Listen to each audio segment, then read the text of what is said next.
Assalamualaikum warahmatullahi wabarakatuh. Kembali lagi di channel Cerdas Kimia. Teman-teman, kali ini kita akan membahas soal yang terkait dengan soal OSK atau soal OSNK. Dan soal ini merupakan soal tahun lalu, yaitu tahun 2023. Soal ini berkaitan dengan materi stoikiometri atau perhitungan kimia. Nah, langsung saja ya teman-teman, kita bahas soalnya. Analisis kuantitatif untuk menentukan kadar senyawa tetraetiltiuran disulfida atau C10H20N2S4 dapat dilakukan dengan mengoksidasi sulfur menjadi SO2. SO2 kemudian dibubbling dalam larutan H2O2 hingga terbentuk H2SO4. Asam sulfat yang terbentuk dapat bereaksi dengan NaOH sebagai berikut, di mana reaksinya dinyatakan H2SO4 ditambah 2 NaOH menjadi Na2SO4 ditambah dengan 2 H2O. Jika H2SO4 yang terbentuk membutuhkan 34,85 mili NaOH 0,025 molar untuk bereaksi, kadar C10H20N2S4 dalam 0,4605 gram sampel adalah titik. Jadi teman-teman, di soal ini ditanyain kadar dari senyawa tetraetiltiuran disulfida atau dengan rumus C10H20N2S4 dan ternyata diketahui reaksi pembentukan Na2SO4 dari H2SO4 yang terbentuk dari SO2 hasil oksidasi senyawa C10H20N2S4. Nah, sehingga untuk mencari berapa persen kadar senyawa itu di dalam 0,4605 gram sampel, maka kita harus menggambarkan step by step reaksi yang terjadi. Kemudian setelah kita tahu reaksi yang terjadi, maka kita bisa menghitung secara stoikiometri menggunakan perbandingan mol. Ya, pada intinya caranya adalah seperti itu. Jadi kita akan menuliskan dulu nih reaksinya. Untuk reaksi yang pertama, di mana di sini diketahui bahwa analisis untuk menentukan kadar senyawa tetraetiltiuran disulfida dapat dilakukan dengan mengoksidasi sulfur menjadi SO2. Nah, maka reaksinya adalah seperti ini. Jadi ada C10H20N2S4, kemudian ini dioksidasi begitu menghasilkan SO2. Nah, ini sampai sini reaksinya seperti ini, teman-teman. Kemudian dilanjutkan bahwa ternyata SO2 yang terbentuk tadi, jadi SO2 yang ini itu dibubbling atau dibubbling dalam larutan H2O2 sehingga terbentuk H2SO4.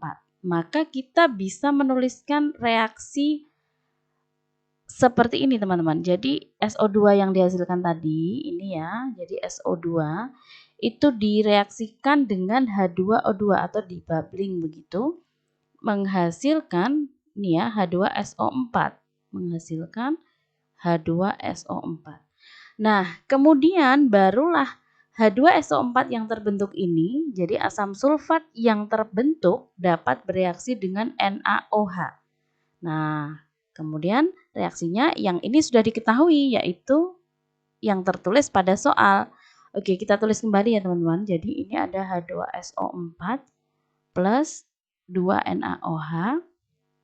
Nah, ini menghasilkan Na2SO4 dan 2H2O.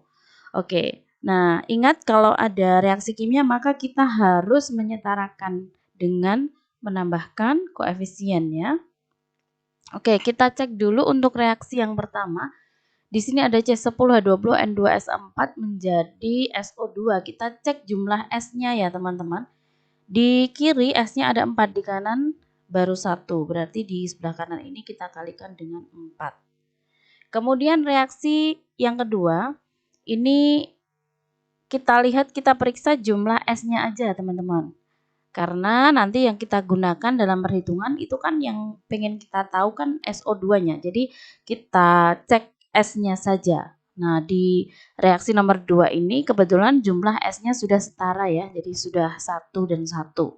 Kemudian di reaksi yang ketiga, di sini kita cek jumlah S-nya, atau kalau mau semua juga boleh ya, di mana S itu di kiri 1, di kanan 1. Nah, untuk yang lain, ini juga H itu jumlahnya 2 tambah 2, 4. Di sini di kanan juga sudah 4. Kemudian O itu jumlahnya 4 tambah 2. Di sini juga 4 tambah 2, 6. Na-nya juga sudah 2. Jadi ini sudah setara ya teman-teman. Oke, kemudian kalau sudah setara, maka langkah selanjutnya adalah kita hitung mol dari yang sudah diketahui. Nah, di soal itu diketahui bahwasannya pada reaksi yang ketiga ini, pada reaksi yang diketahui ternyata membutuhkan 34,85 mili NaOH 0,02 M. Nah, sehingga kita bisa nih menghitung mol si NaOH ini dari informasi yang diketahui. Oke, kita hitung mol NaOH ya, bahwa di sini ternyata dia butuhnya berapa tadi? 34,85 mili dengan konsentrasi 0,025 molar. Sehingga ini gampang banget ya kita hitung molnya teman-teman. Mol itu rumusnya adalah M dikali V. Jadi M-nya adalah 0,025. M dikali V-nya adalah 34,85 mili. Nah, sehingga nanti jadinya milimol ya teman-teman. Nah, ini kita hitung ketemunya adalah 0,87125. Ini dalam milimol. Karena tadi kita mengalihkannya masih dalam bentuk mili ya teman-teman. Kalau dijadikan mol berarti dikali 10 pangkat minus 3 ya. Nah, ini kali 10 pangkat minus 3 mol. Nah, maka dengan demikian mol NaOH-nya ketemu. Nah, setelah ketemu mol NaOH-nya, maka kita bisa menentukan mol H2SO4 dengan cara perbandingan koefisien ya. Jadi kita akan tentukan mol H2SO4 di mana mol H2SO4 ini sama dengan ya ini perbandingan koefisiennya ya. Dia 1 kemudian dibandingkan dengan NaOH yang koefisiennya 2. Berarti dia adalah 1/2. Ya, jadi mol H2SO4 itu 1/2 kali mol NaOH. Oke, kita hitung ya. Jadi setengah kali mol NaOH-nya adalah 0,87125 kali 10 pangkat minus 3. Nah, ini ketemunya adalah 0,43526 kali 10 pangkat minus 3 mol. Ya. Mol H2SO4-nya adalah sekian. Kemudian setelah kita menentukan mol H2SO4, maka kita bisa nih bawa ke sini ya, bawa ke reaksi 2 ya. Bawa ke reaksi 2. Di sini molnya kan udah ketemu tadi, kita hitung ini ya 0,435625 kali 10 pangkat min 3 mol. Nah, berarti kita bisa menentukan mol SO2 dengan cara perbandingan koefisien juga. Ternyata ternyata koefisien si SO2 dengan koefisien si H2SO4 itu sama-sama 1.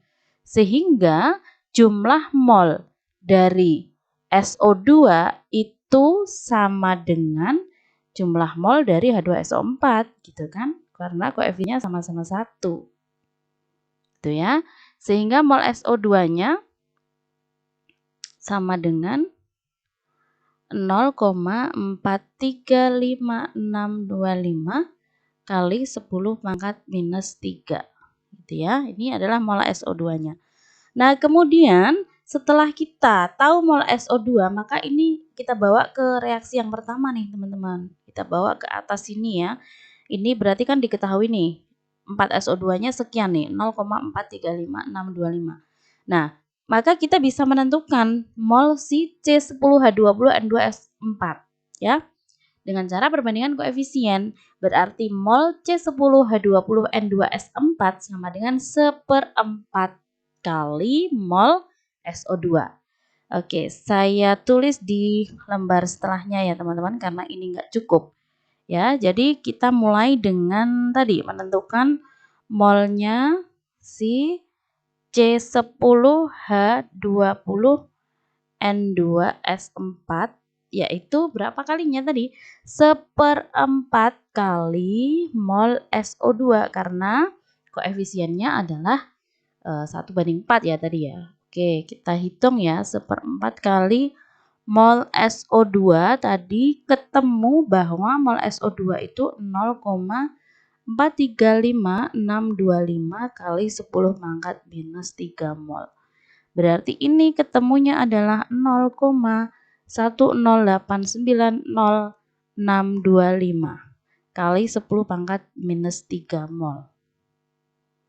Ya, atau bolehlah kita istilahnya kita bulatkan ya teman-teman menjadi 0,1089 kali 10 min 3 mol. Ini adalah mol si C10H20N2S4. Nah, setelah kita tahu molnya ya, setelah kita tahu mol zat yang ditanyakan, berarti kita bisa menghitung masanya teman-teman, karena yang ditanyain adalah persen berat per berat ya, atau persen massa. Berarti kita harus tahu masanya dulu. Massa dari C10H20N2S4 sama dengan massa rumusnya adalah mol dikali dengan mR. Di mana molnya itu tadi kita hitung bersama-sama adalah 0,1089 kali 10 pangkat minus 3. Kemudian mR-nya bisa kita hitung ya teman-teman.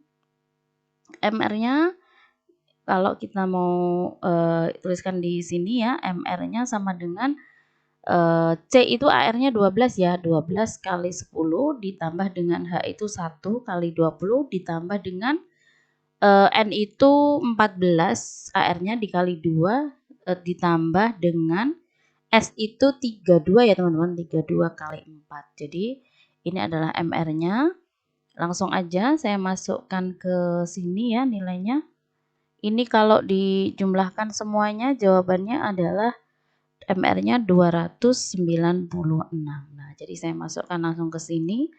MR-nya 296 sehingga jawabannya mol kali MR-nya sama dengan 32,2344 kali 10 pangkat min 3 gram. Nah, ini adalah massa dari C10H20N2S4. Belum selesai ya teman-teman, karena yang ditanyain adalah persen massanya atau kadarnya gitu ya. Sehingga kita bisa mencari persen atau kadar gitu ya, persentase kadar dari C10H20N2S4 dalam ternyata sampelnya ada sebanyak 0,4605 gram sampel gitu ya. Oke, caranya adalah kalau kita mau mencari persen massa, caranya adalah massa dari zat yang ditanyakan yaitu si C10H20N2S4 dibagi dengan massa sampel ya. Kemudian dikali dengan 100%. Kita bisa masukkan nilainya ya teman-teman, di mana massa dari C10H20N2S4 adalah 32,2344 kali 10 pangkat min 3 dibagi dengan massa sampelnya 0,4605 dikali, ini 5 ya teman-teman, dikali 100%. Ya, jawabannya adalah 0,0699 dikali dengan 100%. Nah, ini boleh kita bulatkan ya teman-teman. Menjadi berapa nih? 0,07 ya dikali dengan 100%. Jawabannya adalah 7%. Nah, jawabannya ketemu ya teman-teman. Jadi kadar senyawa tetraetil tiuran disulfida atau C10H20N2S4 dalam 0,4605 gram sampel adalah sebesar 7%. Jadi jawabannya adalah A ya teman-teman. Oke, ketemu jawabannya. Nah, sampai di sini dulu teman-teman. Insya Allah nanti kita lanjutkan ke video-video pembahasan soal berikutnya. Terima kasih, tetap semangat dan wassalamualaikum warahmatullahi wabarakatuh.